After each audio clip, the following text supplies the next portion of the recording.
Hello friends, मैं आरती यादव आपके अपने यूट्यूब चैनल पर आप सभी लोगों का हार्दिक स्वागत करती हूँ। आप सभी लोगों को हमारा नमस्कार।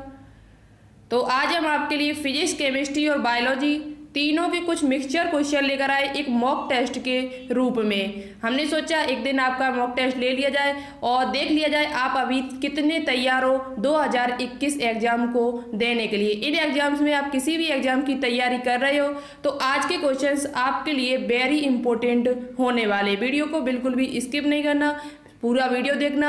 आज के क्वेश्चंस आपके लिए बहुत ज़्यादा इम्पोर्टेंट है। तीनों के क्वेश्चंस हैं फिजिक्स के, केमिस्ट्री और बायोलॉजी के। फिजिक्स के कुछ हम न्यूमेरिकल भी लेकर आए जो आपके लिए बहुत ज़्यादा इम्पोर्टेंट है 2021 एग्जाम के लिए। यदि आपको मॉक टेस्ट चाहिए रोजाना तो प्लीज़ इस चैनल को ज़्यादा से ज़्यादा सपोर्ट करो। यदि आप इस चैनल को बहुत ज़्यादा सपोर्ट करोगे, शेयर करोगे तो हम आपके लिए रोजाना एक मॉक टेस्ट की क्लास सुबह डाल दिया करेंगे।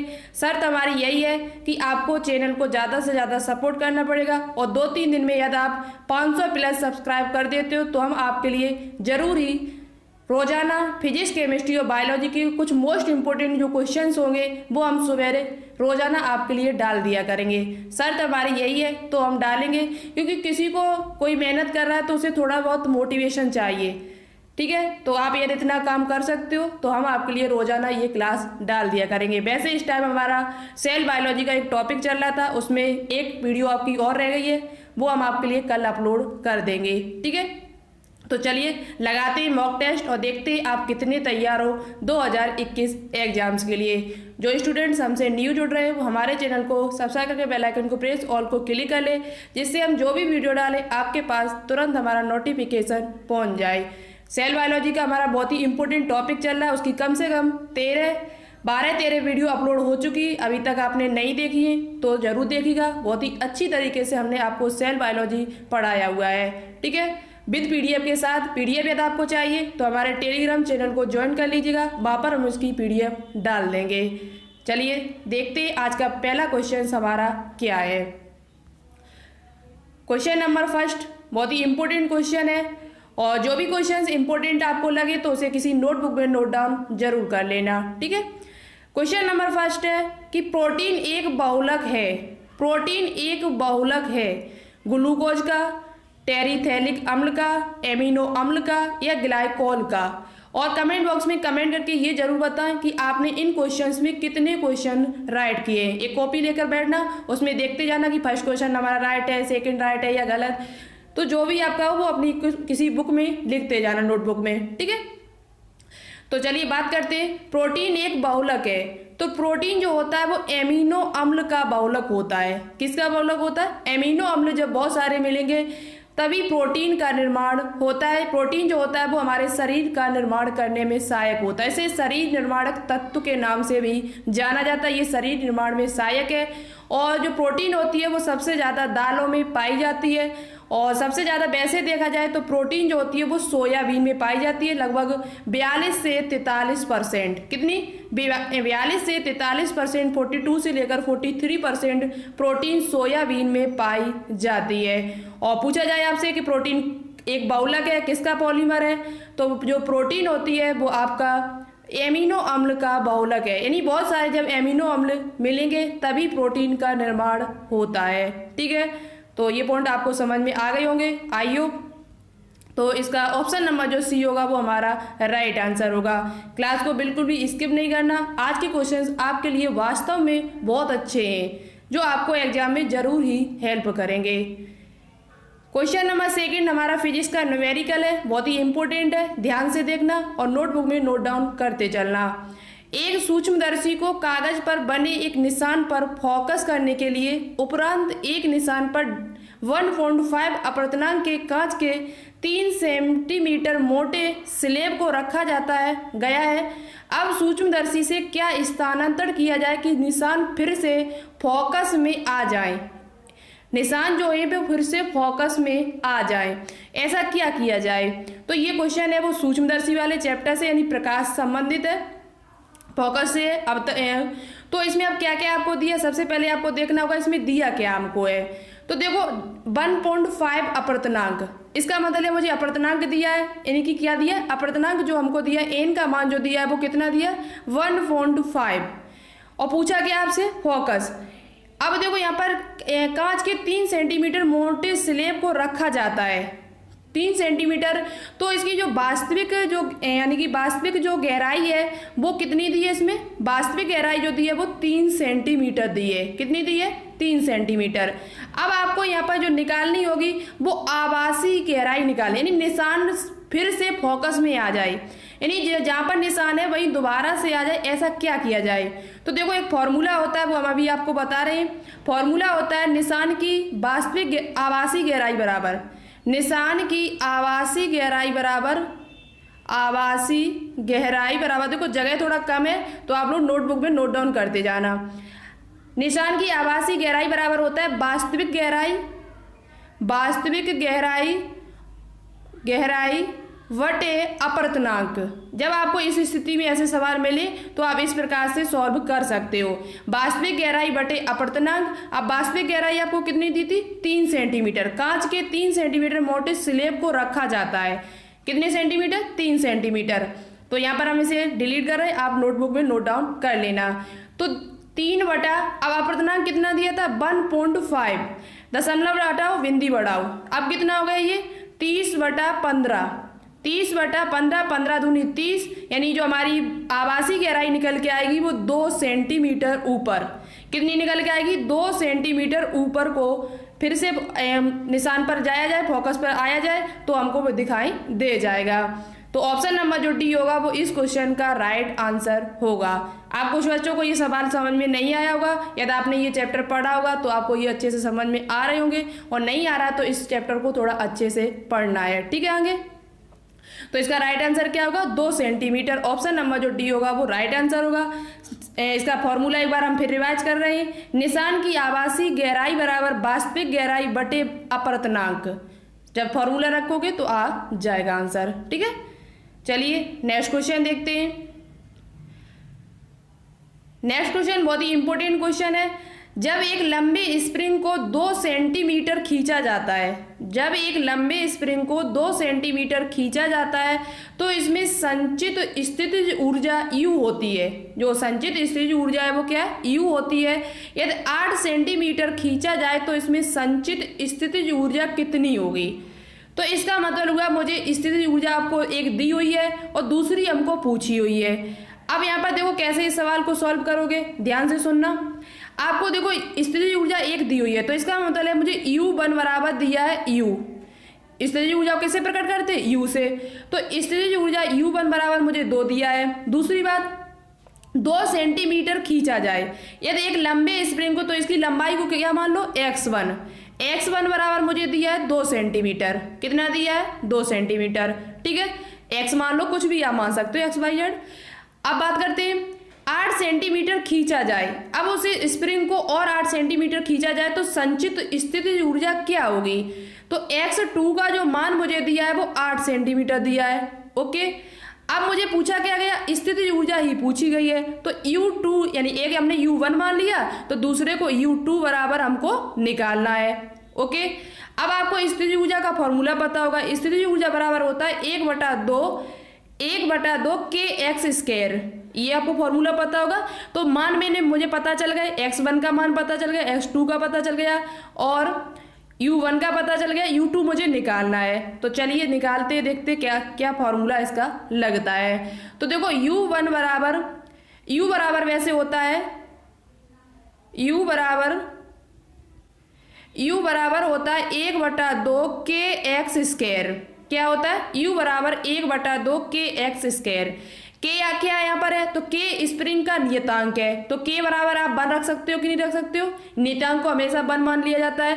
तो K बराबर मेरा 1 हो गया, 1 से कोई लेना देना नहीं है मुझे। अब देखो U मुझे दिया था, अब यहाँ पे फॉर्मूला जब मुझे 2 चीजें दी तो यहाँ पर फॉर्मूला जो लगेगा U1 बटे U2 बराबर, जब इसे हम बटे में 2 बार बटे में करेंगे तो हमारा जो बचेगा वो बचेगा x1 का स्क्वायर बटे x2 का स्क्वायर। जब बटे में करेंगे तो काट पीट के ये इतना ही रह जाएगा, ठीक है, आप कर लेना।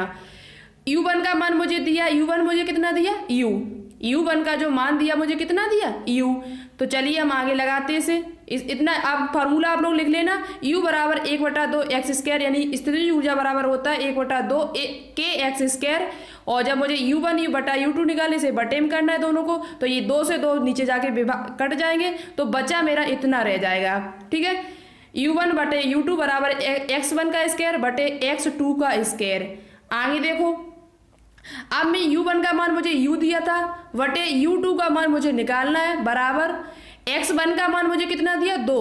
तो x1 का मान जब हम यहाँ 2 रखेंगे तो 2 का स्क्वायर बटे x2 का मान मुझे दिया था 8 यानी कि 8 स्क्वायर। अब बात करते हैं u बटा u2 बराबर 2 का स्क्वायर 4 और 8 का जो स्क्वायर होता है वो 64। इसका मतलब यहाँ पर निकल के आएगा 4 एकम 4 और 16 चौकू 64। तो ये u बटा u2 बराबर 1/16। तो u2 का जो मान निकल के आएगा वो कितना आएगा, u2 बराबर, आपको थोड़ा कम नज़र में आ रहा होगा, u2 बराबर 16u, u2 बराबर 16u। देखो हम आपको निकाल के दिखाते हैं, u2 बराबर क्या निकल के आएगा 16u निकल के आ जाएगा। इस प्रकार जब हम काट पीट के उसे करेंगे तो u2 बराबर 16u निकल के आ जाएगा। तो मुझे यहाँ पर ऑप्शन दिख रहा होगा, ऑप्शन नंबर जो सी होगा वो इस क्वेश्चन का राइट आंसर होगा। इस प्रकार के सवाल यदि आपको एग्जाम में मिलते हैं तो आप इसी प्रकार के लगाएं और बहुत जल्दी सॉल्व होते हैं। मुझे यहाँ लगाने में टाइम लग रहा है क्योंकि जगह भी कम है और आपको समझाना पड़ रहा है। जब आप खुद लगाओगे तो सेकंडों में लगा लोगे। ठीक है, तो यहाँ क्या है, ऑप्शन नंबर जो राइट आंसर है वो ऑप्शन नंबर सी है। u2 का जो मान निकल के आएगा, संचित स्थितिज ऊर्जा जो सेकंड निकल के आएगी वो हमारी 16u निकल के आ जाएगी। ठीक है, चलिए नेक्स्ट क्वेश्चन की बात करते हैं। जो चीज़ आपको समझ में ना आए वो आप कमेंट बॉक्स में कमेंट करके हमसे पूछ सकते हो। प्रोकैरियोटिक्स में डीएनए प्रतिकृति यानी कि रेप्लिकेशन के दौरान डीएनए किससे बंधा होता है। ये देखो क्वेश्चन जो है वो कोशिका से संबंधित है। कोशिका का जो मॉक टेस्ट है, जैसे ही सेल बायोलॉजी खत्म होता है हम आपके लिए बहुत ही शानदार मॉक टेस्ट लेकर आएंगे। जो भी क्वेश्चन उससे इंपॉर्टेंट बनेंगे वो सभी क्वेश्चन हम आपको कराएंगे। ठीक है, तो हमारे साथ लगातार आप लोग बने रहना। प्रोकैरियोटिक्स में डीएनए प्रतिकृतियन के दौरान डीएनए किससे बंधा होता है। तो याद रखिए जो डीएनए होता है रेप्लिकेशन के टाइम जो डीएनए होता है वो आपको पता होगा मीसोसोम से बंधे होते हैं। ऑप्शन नंबर जो बी होगा वो इस क्वेश्चन का राइट आंसर होगा। आपको पता है प्रोकैरियोटिक्स में जो होता है वो माइटोकॉन्ड्रिया पाई नहीं जाती है और माइटोकॉन्ड्रिया की जगह पर जो ऊर्जा का काम करता है, जो सब कुछ काम करता है वो कौन करता है, मीसोसोम्स। तो जो प्रोकैरियोटिक कोशिकाएं जितनी भी होती हैं जैसे जीवाणु, उन सभी में क्या होता है मीसोसोम पाए जाते हैं। उनकी जो झिल्ली होती है, जो कला होती है वो मुड़कर अंतःवलन होकर फोल्ड होकर मीसोसोम का निर्माण करती है। किसका निर्माण करती है, इस प्रकार से मीसोसोम का निर्माण करती है। जैसे ये फोल्ड होकर देखो अंदर की तरह बलन होकर ये मीसोसोम बनाते हैं और मीसोसोम से ही क्या होते हैं डीएनए बंधा होता है। क्या बंधा होता है, डीएनए। और वैसे भी प्रोकैरियोटिक्स में जो डीएनए होता है वो बिखरा हुआ होता है और जिस स्थान पर बिखरा हुआ होता है उसे हम केंद्र काव कहते हैं, न्यूक्लियोइड कहते हैं। क्या कहते हैं, न्यूक्लियोइड, जिस जगह पर ये बिखरे होते हैं। तो ऑप्शन नंबर जो बी होगा वो इस क्वेश्चन का राइट आंसर होगा। चलिए क्वेश्चन नंबर नेक्स्ट देखते हैं। डीएनए को रंगने के लिए फ्यूल्जन नामक वैज्ञानिक द्वारा कौन सा अभिरंजक का प्रयोग किया गया था। डीएनए को रंगने के लिए फ्यूल्जन नाम के जो वैज्ञानिक थे उनके द्वारा कौन सा अभिरंजक प्रयोग किया गया था। तो याद रखिए जो अभिरंजक उन्होंने जो प्रयोग किया था उसका नाम जो था वो क्षारीय फ्यूजन था। क्षारीय फ्यूजन यानी बेसिक डाई कह सकते हो जिसे हम। तो ये क्षारीय फ्यूजन का इन्होंने प्रयोग किया था किसे रंगने के लिए, डीएनए को रंगने के लिए। डीएनए को रंगने के लिए इन्होंने क्षारीय एक बेसिक फ्यूजन नाम का पदार्थ प्रयोग किया गया था। किसके द्वारा, फ्यूल्जन नाम के वैज्ञानिक के द्वारा। तो ऑप्शन नंबर जो बी होगा वो इस क्वेश्चन का राइट आंसर होगा। इस बात को आप ध्यान रखें। क्षारीय जो बेसिक डाई होगी उसमें क्रिस्टल वायलेट का प्रयोग किया गया था और क्षारीय फ्यूजन का प्रयोग भी किया गया था। तो आपको समझ में आ गया होगा डीएनए को रंगने के लिए किसका प्रयोग किया जाता है, क्षारीय फ्यूजन का प्रयोग किया जाता है। ऑप्शन नंबर जो बी होगा वो इस क्वेश्चन का राइट आंसर होगा। किस वैज्ञानिक ने किया था ये भी आपको पता लग गया। नेक्स्ट पॉइंट बात करते हैं। कोशिका भित्ति में कौन सा खनिज उपस्थित होता है? कोशिका भित्ति में कौन सा खनिज उपस्थित होता है? तो जो कोशिका भित्ति होती है, जो सेल वॉल होती है, जो पादपों में पाई जाती है, उसमें कैल्शियम उपस्थित होता है। क्या उपस्थित होता है? कैल्शियम जो होता है वो Ca जो होता है वो खनिज उपस्थित होता है किसमें? कोशिका भित्ति में। और आपको पता होगा कोशिका भित्ति किस किस से मिलकर बनी होती है? कोशिका भित्ति में सेलुलोज पाया जाता है, हेमीसेलुलोज, पेक्टिन और लिग्निन नाम के पदार्थ पाए जाते हैं। तो कोशिका भित्ति में क्या पाया जाता है? कौन सा खनिज पाया जाता है? यदि आपसे ये पूछा जाए तो आप बता सकते हो कैल्शियम पाया जाता है। जबकि क्लोरोफिल में पूछा जाए, क्लोरोफिल जो पर्डारिम होता है उसमें कौन सी धातु पाई जाती है? तो उसमें मैग्नीशियम धातु पाई जाती है। कौन सी धातु पाई जाती है? मैग्नीशियम नाम की धातु उपस्थित होती है किसमें? क्लोरोफिल में। जो कहाँ पर पाया जाता है? पत्तियों में, जिसका भोजन का निर्माण होता है। पत्तियों में जब भोजन बनता है तो उसी की सहायता से बनता है। तो ऑप्शन नंबर जो बी होगा वो इस क्वेश्चन का राइट आंसर होगा। नेक्स्ट क्वेश्चन देखते हैं। नेक्स्ट क्वेश्चन इंपोर्टेंट क्वेश्चन है। भारतीय गेंडों को सुरक्षित रखा जाता है। भारतीय गेंडों को कहाँ पर सुरक्षित रखा जाता है? या एक सींग वाला गेंडा कहाँ प्रसिद्ध है? कहाँ पर सबसे ज्यादा पाया जाता है? ऐसे भी क्वेश्चन आपसे पूछा जा सकता है। तो ये काजीरंगा राष्ट्रीय पार्क जो है उसमें सबसे ज्यादा गेंडे पाए जाते हैं और एक सींग वाला जो गेंडा है वो हमारा काजीरंगा राष्ट्रीय पार्क में उपस्थित है, जो कहाँ पर स्थित है? असम राज्य में स्थित है। किस राज्य में? असम राज्य में ये पाया जाता है। और भारतीय गेंडों को कहाँ पर सुरक्षित किया जाता है? किस पार्क में? तो आप बता सकते हो काजीरंगा राष्ट्रीय पार्क, जो कहाँ पर स्थित है? असम राज्य में स्थित है। ऑप्शन नंबर जो बी होगा वो इस क्वेश्चन का राइट आंसर होगा। चलिए नेक्स्ट क्वेश्चन देखते हैं। नेक्स्ट क्वेश्चन हमारा है कि ब्लूप्रिंट पेपर पर लेपन होता है। जो ब्लूप्रिंट पेपर होता है, जो नीला पेपर होता है, उस पर किसका लेपन किया जाता है?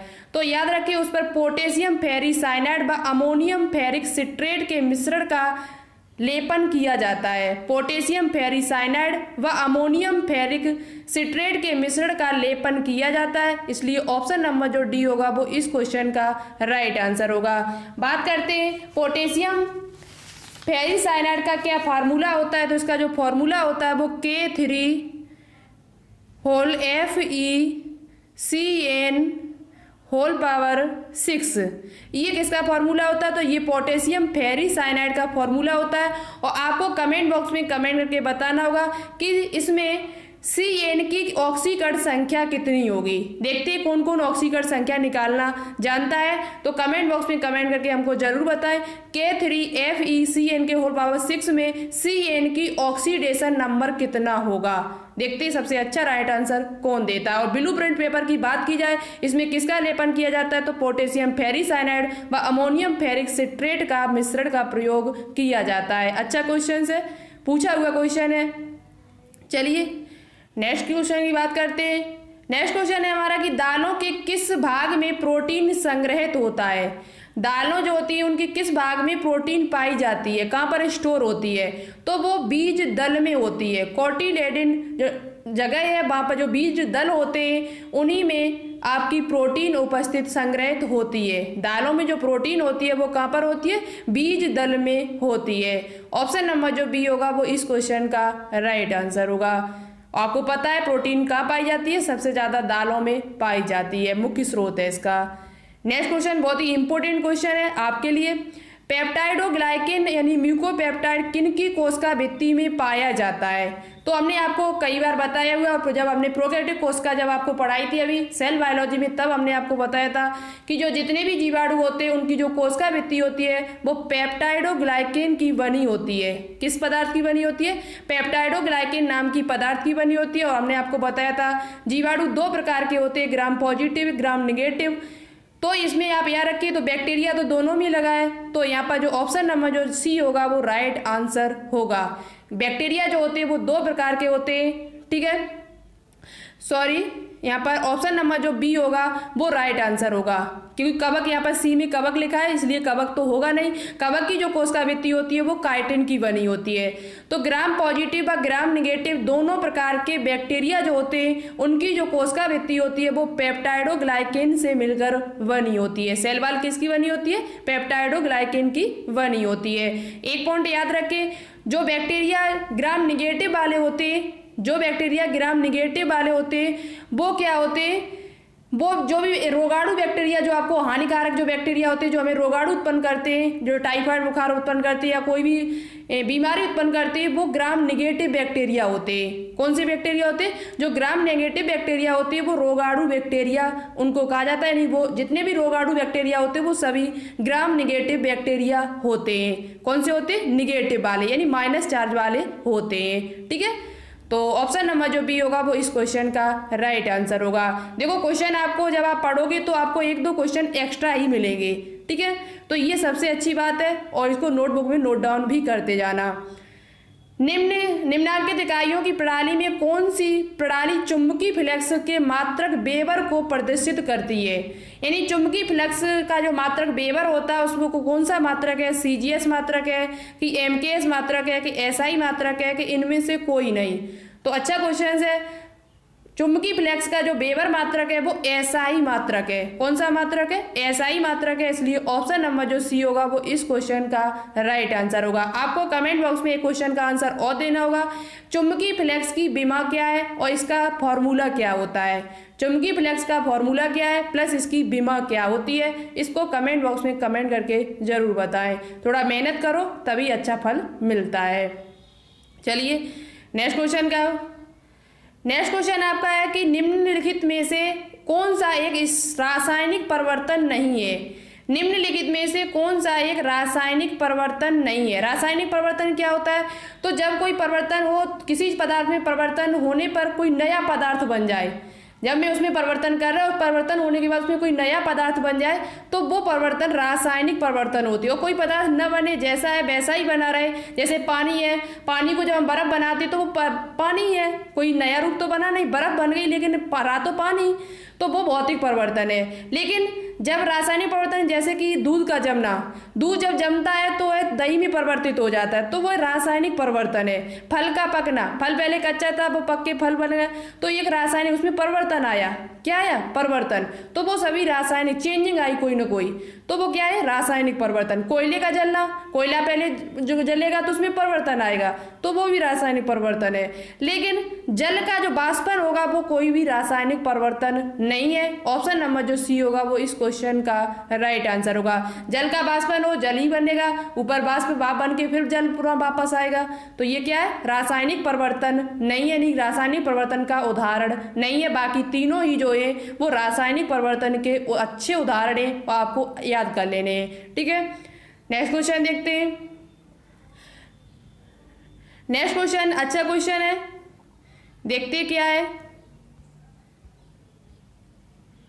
तो क्वेश्चन नंबर नेक्स्ट है हमारा, दोनों दिशाओं में होने वाली अभिक्रिया जिसमें अभिकारक उत्पाद और एक उत्पाद पुनः अभिकारक का निर्माण करती क्या कहलाती है? जब दोनों दिशाओं में इस प्रकार से क्रिया हो, एक इधर से है, जब अभिकारक उत्पाद में चेंज हो जाए और पुनः अभिकारक फिर उत्पाद में चेंज हो जाए, यानी अभिकारक इधर वाला जो होता है, इधर साइड का, वो अभिकारक होता है और जो बनके तैयार होता है वो उत्पाद होता है। आपको पता होगा।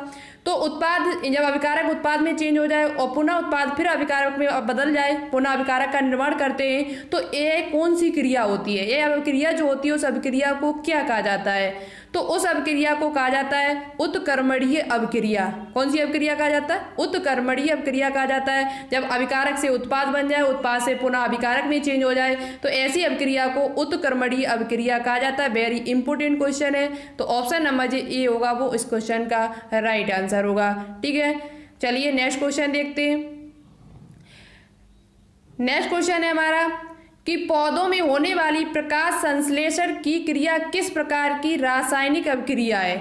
पौधों में होने वाली जो प्रकाश संश्लेषण फोटोसिंथेसिस की जो रिएक्शन क्रिया होती है वो किस प्रकार की अभिक्रिया है? तो वो एक प्रकार की प्रकाश रासायनिक अभिक्रिया है। क्यों? क्योंकि उसमें प्रकाश की भी आवश्यकता पड़ती है और उसमें रासायनिक तत्वों की भी आवश्यकता पड़ती है। उसमें रासायनिक यौगिक भी होते हैं, जैसे ग्लूकोज। जब CO2 और H2 जब आपस में मिलेंगे तभी तो अभिक्रिया होती है। CO2 बहुत आवश्यक है पौधों के लिए, जल भी आवश्यक है, और दोनों की जब आपस में क्रिया कराई जाती है सूर्य के प्रकाश और क्लोरोफिल की उपस्थिति में, तभी हमारी क्या बन के? ग्लूकोज बन के तैयार होता है। क्या बन के तैयार होता है? ग्लूकोज। तो उसमें रासायनिक तत्वों की भी आवश्यकता पड़ी है, इसलिए ये प्रकाश रासायनिक अभिक्रिया मानी जाती है। कौन सी अभिक्रिया? प्रकाश रासायनिक अभिक्रिया। इसलिए ऑप्शन नंबर जो डी होगा वो राइट आंसर होगा। अच्छा क्वेश्चन है ये भी। चलिए नेक्स्ट क्वेश्चन देखते हैं। नेक्स्ट क्वेश्चन है हमारा, बहुत ही अच्छा क्वेश्चन है ये भी कि तो क्वेश्चन है हमारा, यदि दो या दो से अधिक अभिकारक संयुक्त होकर एकल उत्पाद का निर्माण करते हैं तो यह अभिक्रिया क्या कहलाती है? जब दो या दो से अधिक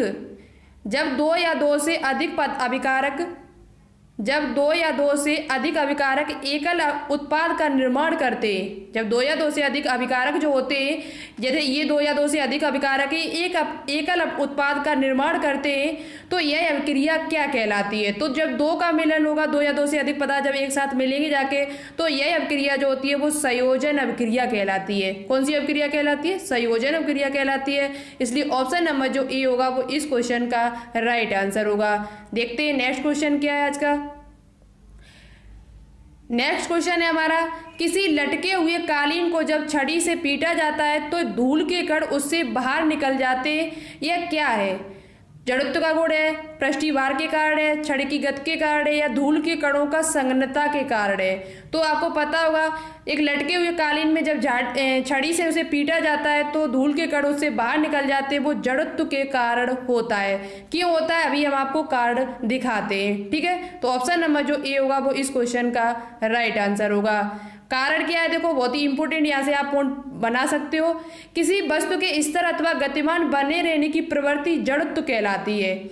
यह वस्तु का गुण है जिसके कारण वह अपनी विराम अवस्था एक समान गति की अवस्था में परिवर्तन का प्रतिरोध करती है, यानी और द्रव्यमान किसी वस्तु के जड़त्व की माप है। वस्तु में यदि द्रव्यमान होगा तो उसमें जड़त्व भी उतना ही अधिक होता है। माना कि यानी कि किसी वस्तु के स्तर अथवा गतिमान बने रहने की जो प्रवृत्ति है उसे क्या कहते हैं? जड़त्व कहते हैं। किसी वस्तु का विरामावस्था में होना या गतिमान अवस्था में जो रहने की जो प्रवृत्ति होती है उस गुण को क्या कहा जाता है? जड़त्व कहा जाता है। और जब कोई वस्तु जड़त्व अवस्था में, विरामावस्था में, उसमें अचानक से जब उसमें गति अवस्था में जब लाएंगे तो उसमें जो भी धूल के कण होंगे वो बाहर निकल जाते हैं। तो यह एक बात याद रखना है, एक पॉइंट यहाँ पर इंपॉर्टेंट है कि वस्तु में यदि अधिक द्रव्यमान होगा तो उसमें जड़त्व भी उतना ही अधिक होगा। जितना वस्तु में द्रव्यमान ज्यादा होगा उसकी जो जड़त्व है वो उतना ही अधिक होता है। आपसे पूछा जा सकता है यदि जड़त्व अधिक है तो क्या द्रव्यमान अधिक होगा? तो हाँ, यदि द्रव्यमान उसका अधिक है तो उसका जड़त्व भी अधिक होता है, ठीक है। तो ये दो पॉइंट इंपॉर्टेंट थे, याद कर लेना। नेक्स्ट क्वेश्चन देखते हैं। नेक्स्ट क्वेश्चन है हमारा कि किसी रासायनिक बंध को आयनिक बंध भी कहा जाता है। किसी रासायनिक बंध को आयनिक बंध के नाम से भी जाना जाता है, ऐसा बंध कौन सा है? तो विद्युत सहसंयोजी जो बंध होता है उसे हम आयनिक बंध के नाम से भी जानते हैं। इंपॉर्टेंट क्वेश्चन है, याद कर लेना। आयनिक बंध को हम और क्या कह सकते हैं? तो आयनिक बंध को हम विद्युत सहसंयोजी बंध के नाम से भी जानते हैं, ठीक है। चलिए नेक्स्ट क्वेश्चन देखते हैं। आज का क्वेश्चन यहीं पर फिनिश हुए। जितने भी क्वेश्चन थे सभी इंपॉर्टेंट क्वेश्चन थे, और क्वेश्चन में आपको कोई भी प्रॉब्लम हो तो आप कमेंट बॉक्स में कमेंट करके हमसे पूछ सकते हो। हम जल्द से जल्द उसका आंसर देने की कोशिश करेंगे। और वीडियो अच्छी लगी तो प्लीज़ इसे ज़्यादा से ज़्यादा शेयर करें, इस चैनल को सपोर्ट करें यदि आप आगे इसी प्रकार से तैयारी करना चाहते हो। और यदि आपको इसकी PDF चाहिए तो हमारे टेलीग्राम चैनल पर ज्वाइन हो जाइए, वहाँ पर हम इसकी PDF डाल देंगे आपके लिए। तो वीडियो कैसी लगी कमेंट बॉक्स में कमेंट करके बताएं। एक बार वीडियो को लाइक करें, ज़्यादा से ज़्यादा शेयर करें, और मिलते हैं नेक्स्ट वीडियो में। सेल बायोलॉजी का एक इम्पोर्टेंट टॉपिक लेकर आएंगे, जो बचा हुआ है शेष पूरा हम आपको करा देंगे कल। तो आज के लिए इतना ही। Okay, thanks for watching this video. जय हिंद, वंदे मातरम।